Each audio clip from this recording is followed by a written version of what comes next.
In this report, we're going to talk about hacking, the act of gaining access to a computer or network illegally. But we're going to debunk the myths and focus on how you can protect yourself.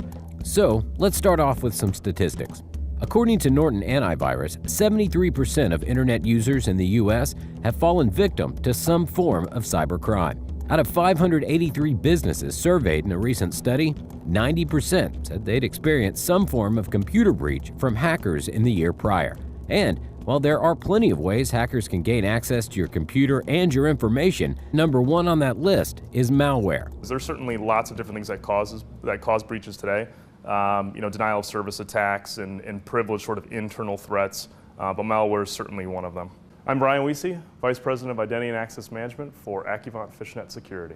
Brian's job is to secure the networks of businesses against attackers, and malware is a prime tool those attackers use to inflict their damage. The intention of malware is to gain control of a system on a network and then do something with that system.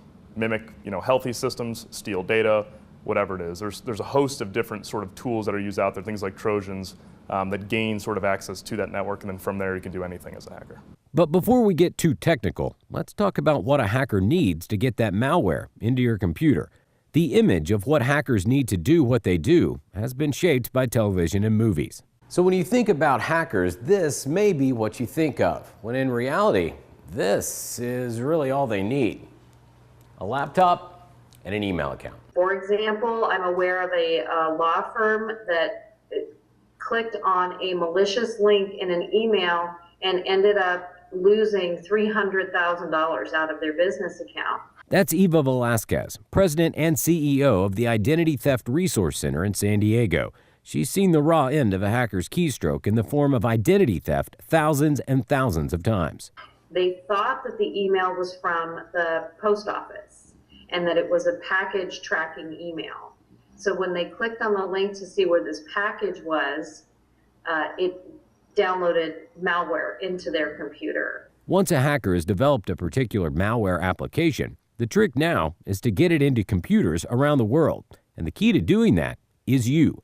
Never mind all the technical computer know-how that goes into making malware. The trick is getting you to install it on your computer without even knowing it. And one way hackers do that is by fooling you into clicking a link, thinking it's something else entirely. To demonstrate this, I set up a fake email account and then emailed 10 people I know talking about the upcoming high school reunion. In it, I provided a link to RSVP.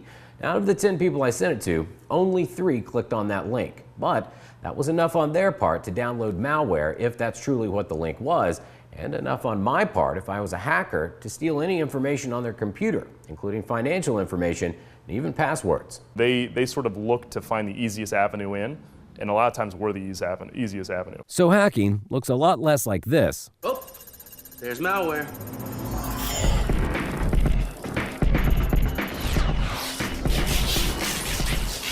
And a lot more like this.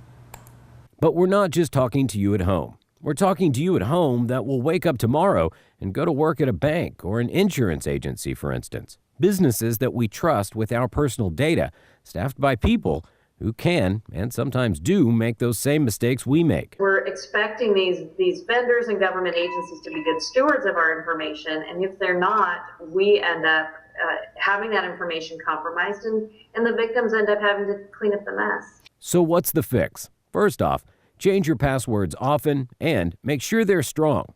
If your password is made up of 6 lowercase letters, it takes a hacker's computer an average of 4 hours to randomly guess it. Add 3 more letters using uppercase, lowercase, numbers, and symbols.